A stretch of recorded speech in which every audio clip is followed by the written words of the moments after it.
do you want to introduce yourself and give yourself a random non-medical fact about yourself? Okay, I'm Georgina. I'm a musician. I've got one song out on Spotify so far. My music name is Cassidy Sky. So I'm Naomi, and my random fact is I have a very talkative guinea pig called Flop. Oh, that's so cute. So this video that we're doing today, this is our second collaboration, and I will link above the first collaboration that we did back in around Christmas time, where we discussed being chronically ill and disabled at Christmas. And today's video is for April's FND Awareness Month. Yay.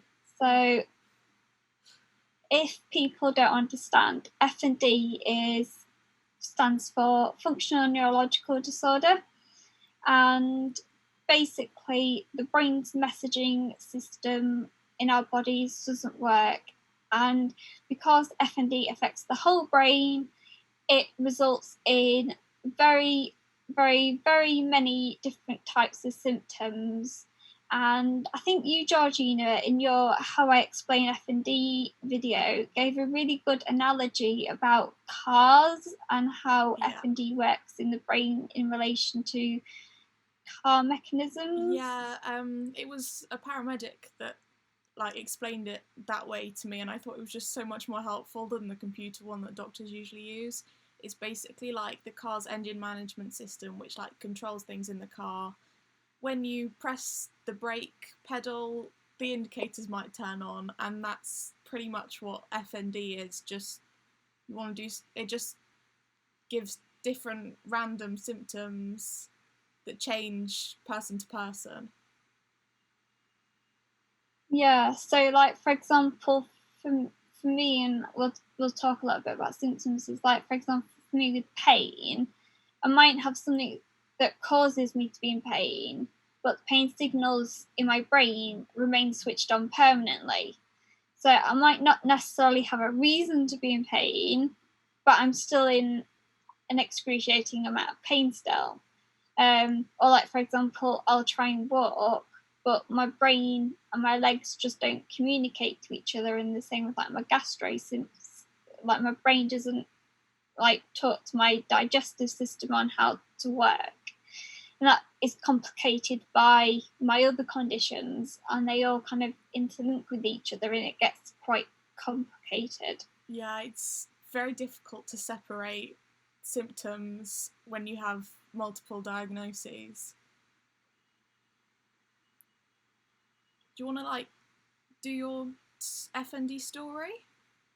Yeah, so for me, I was at university. I was doing a undergraduate master's in nursing, and I started to have some neurological symptoms. So I was a little bit off balance, and I just was forgetting things and other neurological symptoms, and I just put it down to being overworked and being tired, because I was kind of going to lectures and being on placement and things like that. And I kind of started to get really floppy. So you might notice that I have palsied wrists. So even now I'm trying to lift my wrist, and oh, my finger's going, but that's about it. Yeah, that was kind of one of the other symptoms, is that I started to kind of have really floppy wrists. Then so that kind of went on for a few months, and then I started to have kind of jerking movements, and then one night I had a full-blown tonic-clonic seizure, and they just dismissed it as a one-off episode, but then they started to get worse and worse and more frequent. And then obviously they investigated me for epilepsy and found that my seizures were non-epileptic. which is a symptom for some people with FND. Not everybody with FND has non-epileptic seizures. Some people do, some people don't. For some people, it's the only symptom they have. For other people, they can have a myriad of symptoms, as I do. And as time's gone on, some symptoms have worsened, or some symptoms have changed. Some symptoms have kind of gone away and come back, and then some symptoms. So it's very kind of like it's very difficult to map my FND symptoms because they're so chaotic. And for a long time, my kind of neurological symptoms were just classed as medical and explained symptoms. And I was getting pretty desperate. I had to leave university. I was really struggling to function. I was in and out of A&E all the time, and even now I just have so many bad experiences in A&E of being kind of seen as attention-seeking, drug-seeking, feigning, putting it on, being manipulative. So nowadays we avoid A&E as much as possible unless I am literally dying, and even then we try and avoid A&E. And then in my kind of research into kind of, because FND was mentioned but wasn't really given as a definitive diagnosis, in my research I was kind of coming across this guy called Professor Mark Edwards, who kind of leads a lot of FND research and information. And I kind of like begged my GP, please can you refer me to Professor Edwards? And I saw him on the 4th of July 2017, and it took quite a long time to get an appointment with him because he's so sought after. And he confirmed that I had FND and that my seizures were non-epileptic, and also that I had ME. And that was kind of like a weight had been lifted, because finally, rather than just being medically explained, there was a reason for my symptoms. And he also picked up about my hypermobility and referred me on for specialist hypermobility services. So that kind of got sorted as well. And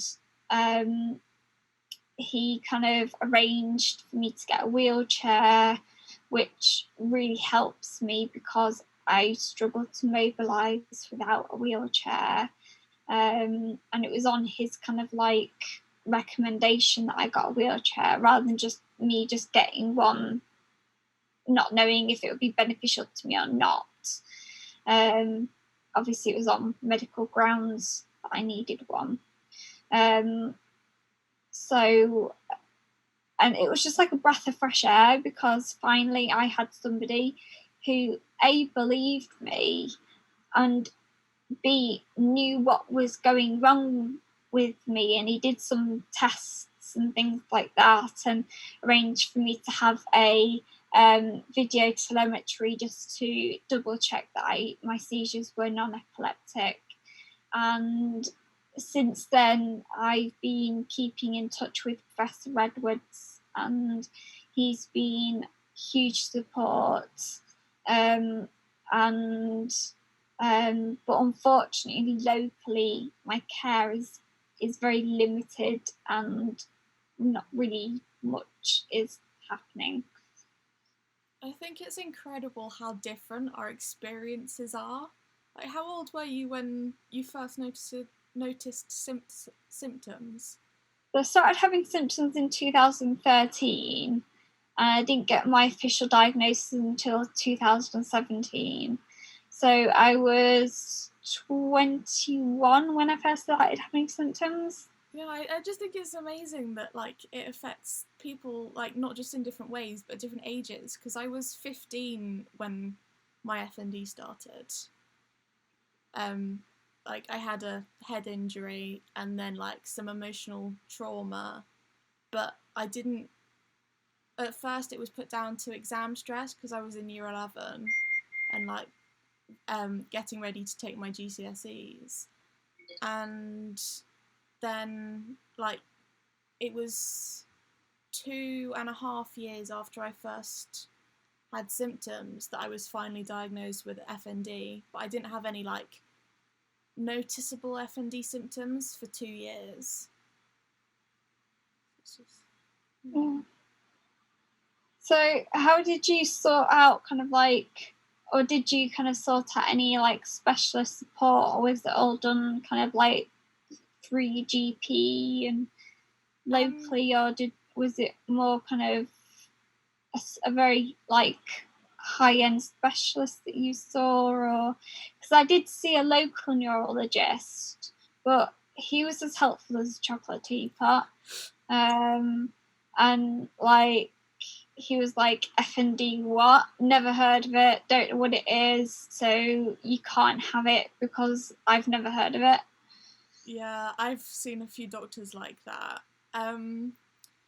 No, we're in actually at Christmas in 2018. The whole of my left side went paralysed and I couldn't talk, so I was taken into A&E.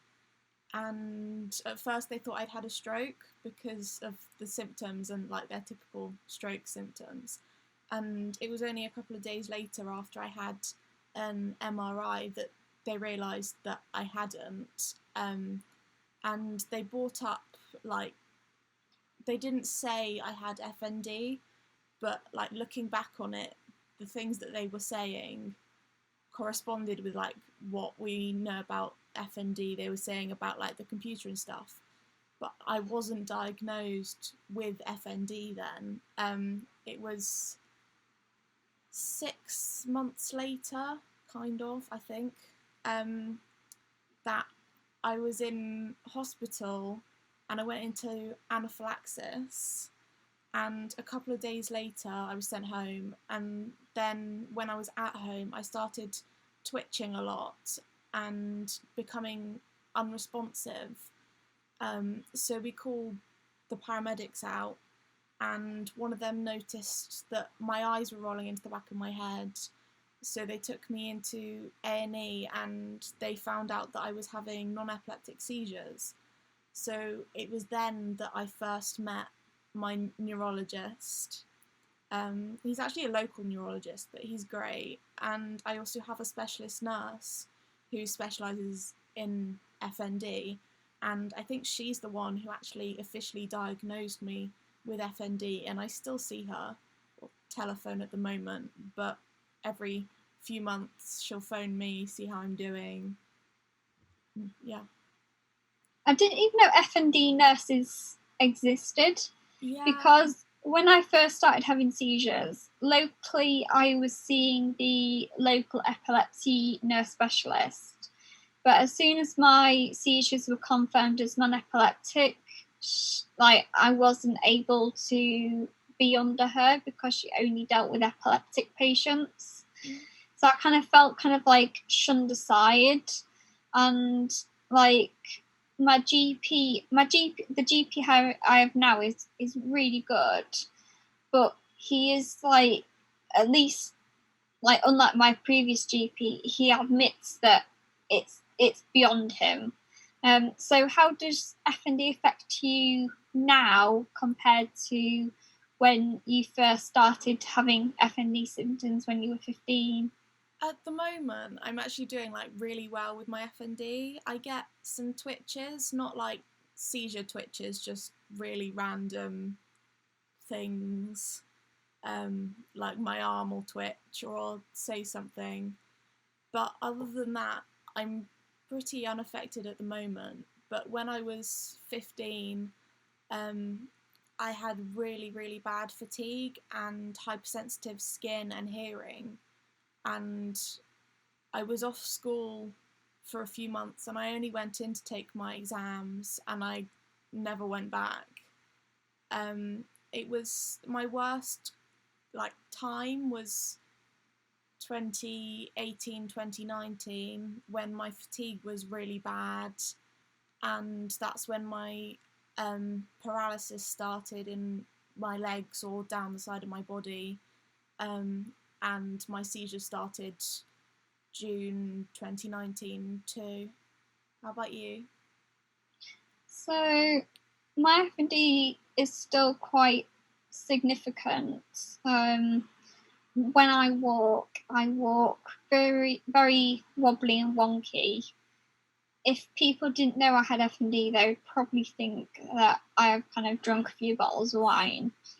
I have regular different types of non-epileptic seizures. So I have tonic-clonic like seizures, which are kind of like classic ones that are usually kind of seen on television. So I'm like kind of like convulsing on the floor, and like last week I had a tonic-clonic like seizure with a ceramic dish in my hand.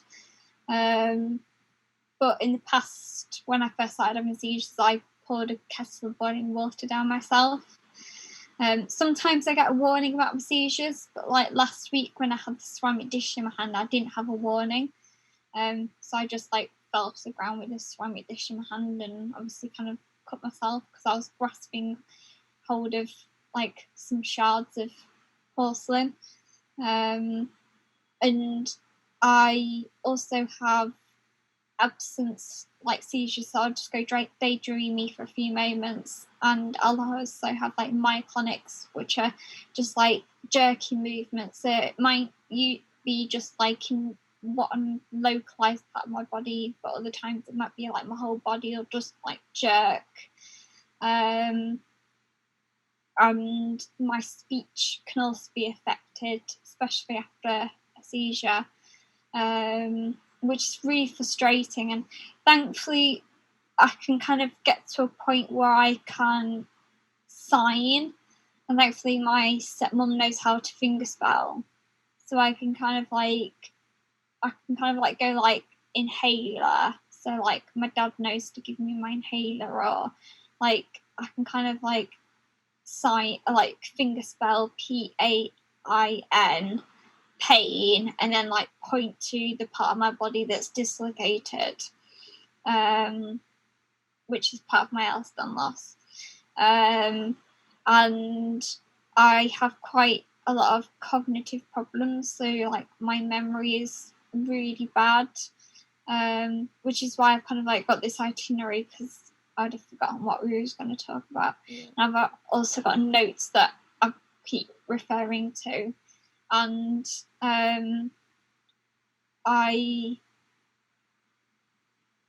was trying to think what I was going to say. So it's just really unpredictable what kind of symptoms I'm going to have, and I get really bad migraines, and my vision is quite bad because of my muscle weakness and nerve problems, which affect the nerves and muscles in my eyes as well as the rest of my body. So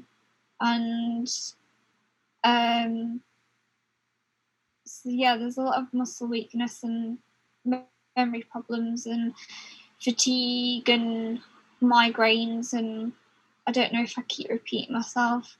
Okay. Should do it quite a lot.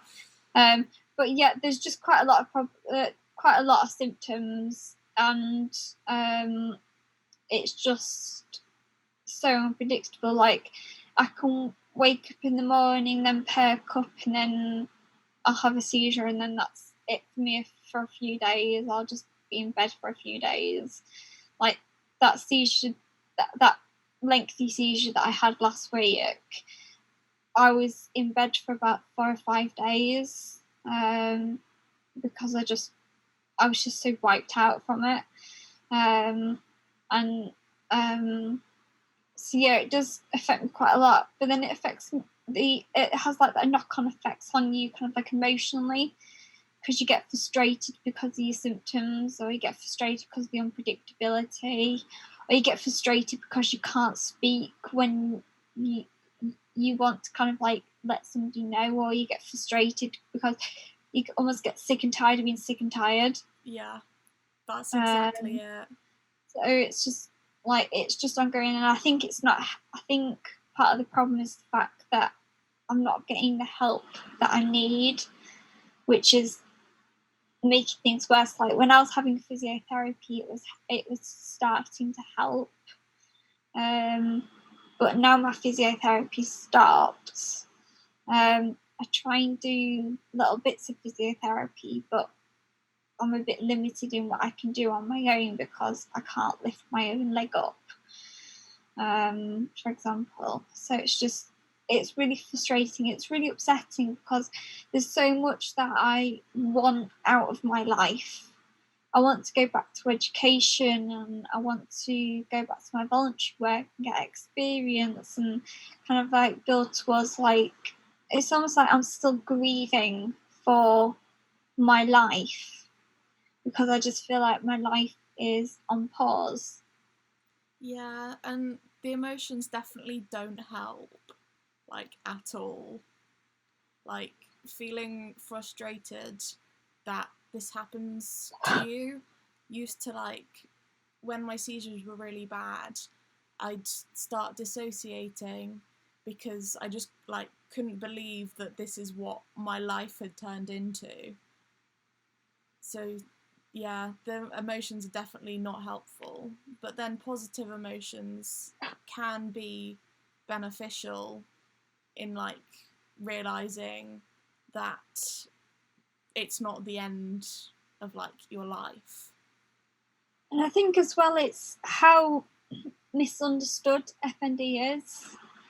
And like when you see professionals and you get, and I'm sure you can relate to this, sometimes you have some really good experiences where you have professionals that really want to understand and learn, and then you've got other professionals who just don't want to know or have quite backwards ideas and kind of still see it as something that's psychosomatic or kind of like that it's feigned and kind of on par with kind of like Munchausen's or something like that, or something like that. And it's just how misunderstood it is. And it's really hard when you live with a misunderstood illness. And sometimes it's just trying to get through to people what you're experiencing is very real and that you still like need their help and support.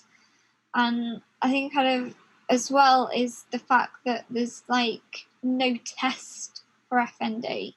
I mean, there are. I mean, like there is some research that on an fMRI scan, the FND does show up, but that's not routinely done in the UK. No, it's more for research than diagnosis. Yeah. At the moment. So I think we've talked a little bit about, because the next bit on the itinerary was what is a typical day like for us and how the unpredictability affects us and our kind of like typical day. So what's kind of like a general day, what does the general day look like for you with FND? It's, well, at the moment my insomnia and sleeping is like really off. Like I'll go to bed at like 10 or 11 o'clock, but I won't be able to sleep until 2 or 3 in the morning. So then I wake up really late. But then I usually just like watch some telly, play with the cats if they want to do anything. Like if it's sunny, I'll do some gardening, but most of the time I just like do a lot of work on my music, which is actually really helpful in like processing things. But I don't like do loads of things. I usually stick to like a couple of things because otherwise I'll just get too tired. Although saying that, I'm not very good at pacing myself. So I'll do like loads and then not be able to do anything for a week. Yeah, I feel like I've pretty much nailed pacing. I've just like, there's a really good book by Hannah Renshaw who runs Sigma on Communications, and like her pacing like stuff has really helped me. And from when I was in hospital, I have something called a daily plan, which is a bit like a schedule for my day. So it's kind of alternating activity and rest periods with bits in between for like meals and getting washed and dressed and things. And also kind of like something called switching activities. So switching between a physical activity and like a cognitive activity. So a physical activity might be, I don't know, doing a bit of colouring. And then rather than going back to my colouring, I'll do something cognitive like listen to a podcast. Just so that like my body's not doing too much of one thing. And again, it's just trying to go with the flow of my body. So it's just like, if I find I'm having a bad day, I'll just, most of the time I spend the day in bed. But if I'm having a good day, I will go and sit in the sunroom now the weather's a bit nicer and have a drink and kind of listen to a bit of a book or watch something in the sunroom just to get into a different environment. Or I'll go and sit and do some, in the kind of like spare bedroom, I'll go and do some like crafting. Just like I said, just to get into a bit of a different environment. But then again, I might wake up and find that I'm having a bad day, and that's just me like in the dark, only able to really listen to audiobooks and just do a little bit of like send a few messages to friends and do very low energy level activities. But then I could have a great day. But when I'm having a really good day, it's being careful not to overdo it, because if I overdo it, then that's me spent for the next few days afterwards. So it's trying to get a balance of kind of not overdoing it, but trying to make the most of a good day. Yeah, I definitely get the making the most of the good day thing. Just like trying to actually do something and then being fine for like the rest of the day or not, whatever. But like doing something and then accidentally wiping yourself out. Yeah. One of the things that I find really helpful is timing myself. So if I do some colouring, I'll set a timer on my watch for 20 minutes. So then I know to stop after 20 minutes or to take a 10-minute break, then do another kind of like 10-15 minutes of colouring if I enjoy doing it. And then that means that I'm not overdoing it. Yeah, that sounds really but I helpful. do find technology really helpful for me. And some people see it as like a little bit of like all this like smart technology is for lazy people. But for me, being able to go like, hey Siri, dim the lights. Oh, actually, I've just activated Siri. That's mine. But yeah, if I just kind of if I just say kind of like dim the light, if I'm not able to actually get out of bed and do that, it really helps me. Or if I say kind of like turn the fan on, which I can do from my phone as well, that's really helpful. And that is where kind of like technology is really beneficial for kind of disabled people. And it's not out of laziness that you're kind of like just sat there with your phone controlling like devices in your bedroom. So yeah, I do find technology really helpful, and as well kind of being able to kind of like, even like, because one of the things I was a bit worried about with my watch, but I found is like being able to get large print. So like I can zoom in on my watch to read like a message. Or like on my phone and stuff like that. So technology really helps me. Yeah, and like even just simple things like texting or just like writing something down on your phone was really helpful when I couldn't talk, because I couldn't coordinate my arm well enough to write anything, but I could type things on my phone. So just stuff like that was really helpful. Yeah, I write a lot of notes on my phone and like memos because I'll forget otherwise.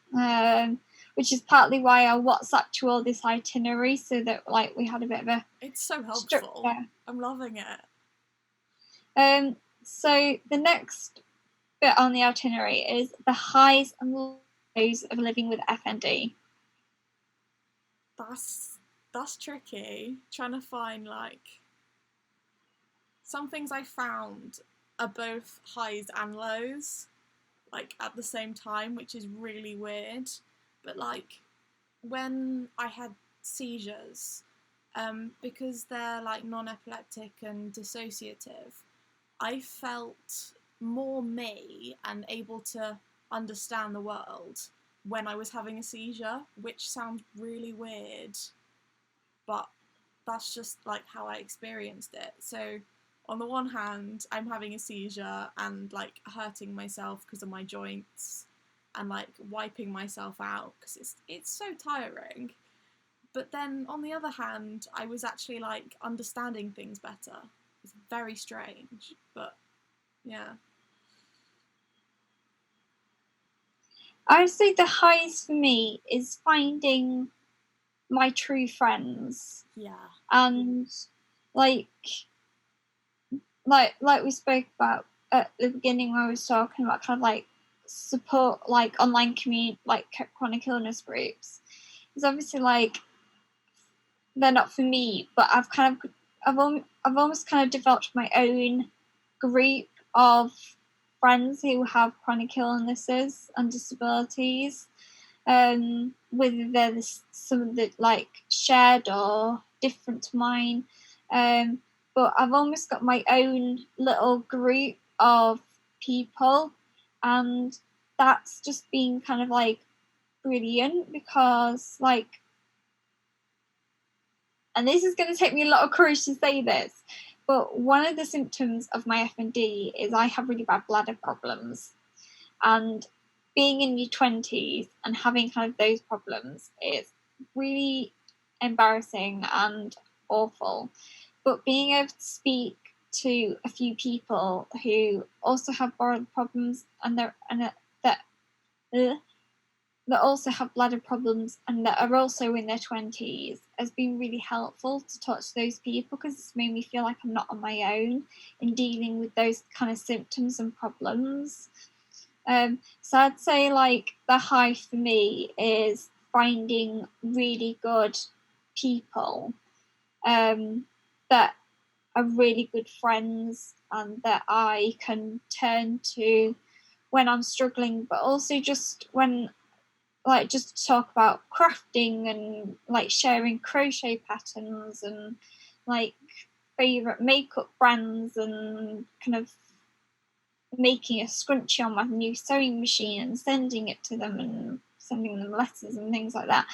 But I would say the low for me is how misunderstood FND is and how badly I've been treated by medical professionals, include both from health and social care, and that I would say that's the biggest low on living with FND. Unfortunately, which is unfortunate because health and social care services are meant to be the people that are helping you, but for me, they're the people that have created the lowest aspect of living with a disability for me. Yeah, I relate to both of those points a lot. Like part of what we do is just like help more people understand FND. Like that's what this video is for anyway, but like with other things we do as well. And the fact that it's not like people in general, it's because people in general, they'll be like, oh, what's FND? You alright? Yeah, I'm just getting okay. I just twitch like that. That's what my clonic looks like for people who've never seen one. Yeah. For it to be medical professionals, that say you're faking, or you can't have this, or that's not what a seizure looks like, or something like that. It's really harmful, and it's really hard to get over. Yeah, and it can be quite damaging.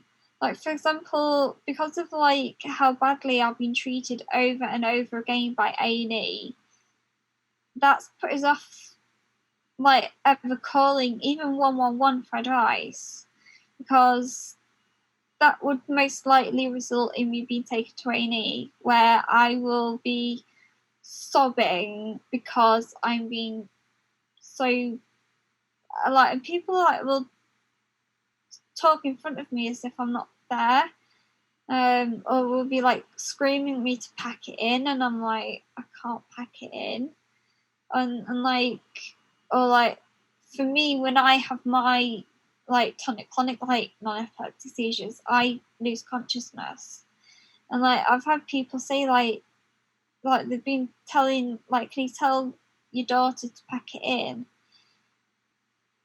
And my dad's like, she's unconscious, she can't hear you, she can't stop it. And then they're like, oh, but it's just factitious, she can just turn it on and off. So then going like, so the next point is what we would like people to know and understand about FND. So what are the things you would like people to understand about FND from watching this video? But mostly it's that we have no control over it. Like, similar to your experience with some of the seizures and medical professionals, I've had a doctor give me what I can only describe as a Vulcan death grip.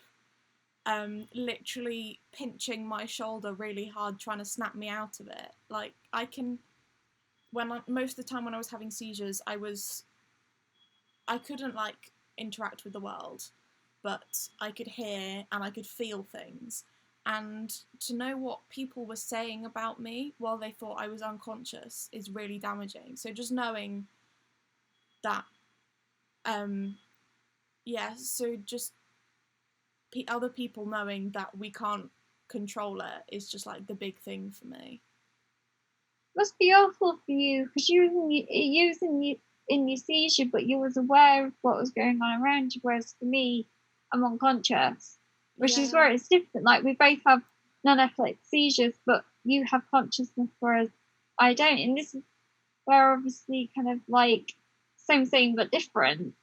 Yeah. And it sounds awful for you to like be in a seizure and know that you're almost like trapped in your head, and you can hear people say things and doing things, but not being able to say, ouch, that hurts, or you're really upsetting me by saying that I'm faking this episode. Yeah, like, when I said like the highs and lows, being able to like understand things while I'm having a seizure, that was more when I was by myself and like I wasn't moving, I was literally just stuck in my head. But when I was in hospital, I had a seizure that lasted almost 2 hours, and just, it was like at night and no one noticed for over an hour, and in my head I was like, this can't be happening, like I can't just be left like this.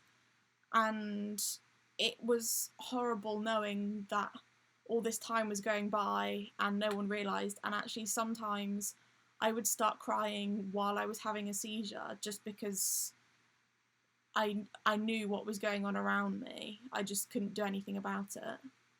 Yeah, you can't just snap out of it, and that sounds awful. Because I mean, like, I've had like several hour-long seizures that I'm not aware, but it must be awful for you. That sounds awful. That you was in hospital where you're surrounded by care professionals, and you're trapped inside your head having this seizure, wishing somebody would come and help you, and nobody's coming to you, and you can't physically press the buzzer or shout out like I'm having a seizure, and that just sounds like absolutely awful, just being so trapped.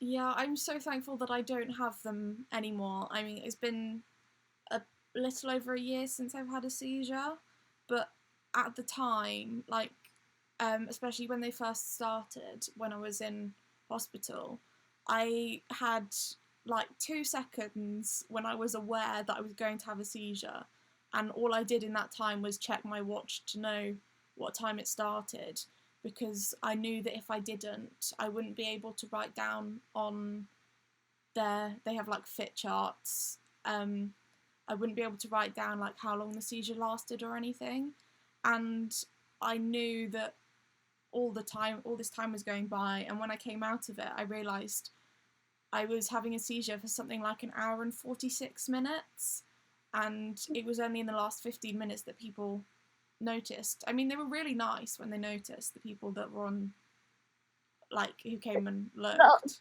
Too little, too late, though. Yeah, like, it was just horrible. I would definitely agree that, like, one of the things I want people to know is that our condition is very real, and very much like it's very similar to MS and Parkinson's, which people can like relate to.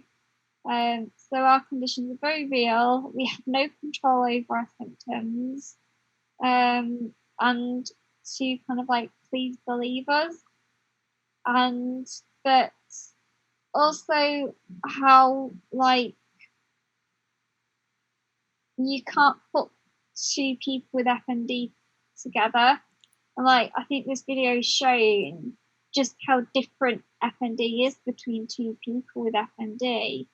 Like how we've spoken about our seizures and like how we both experienced our first seizures, but how very different they are between the two of us, and obviously like the different symptoms that we have. And I think just kind of like please believe us, and I think kind of like talk about it. Like I think just like making people, the public and professionals, aware of FND, just bringing FND into the light, so that it's not this misunderstood illness that's got quite outdated views. And I think we just unfortunately kind of like we need to talk about it to hopefully get more research into the condition done and things like that. Yeah, like even with the terminology that some people use as well, like if people watching this don't know, FND used to be called conversion disorder, which is I hate that term. Me too. That was classed as a mental illness, but actually FND is a neurological condition, but there are still medical professionals that will diagnose people with conversion disorder and not FND. Because I always say it's like functional neurological disorder, not functional psychiatric disorder. Yeah. And I say that a little bit jokingly, but I'm like being serious. It's like functional. It's got an N in it, not a P. Yeah, it's like it is neurological. It is a neurological condition, even though like your mental health can affect it. It is a neurological condition. And I think like yes, like stress can be a trigger for people's FND symptoms, but equally stress can trigger, I don't know, a relapse in somebody with MS. So like, and your mental health can be affected by your condition and vice versa, but so can with a lot of other conditions. Somebody living with type 1 diabetes, that condition might affect their mental health. I'm just plucking something out of thin air.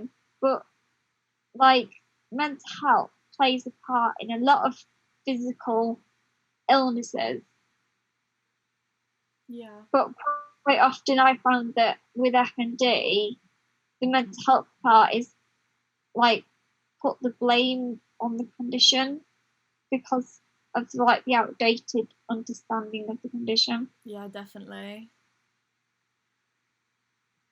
So I think we've been talking for quite a while, and so the last bit was just answering some questions.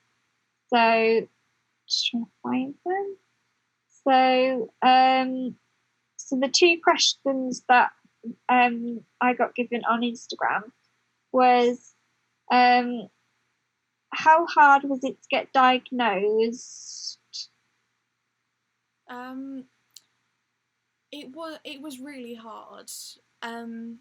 It took 2.5 years for me, just partly because of my age at the time and how I was taking my exams and then going on to college. It was blamed on anxiety a lot, and it was only when I started experiencing those noticeable symptoms that I was diagnosed with FND.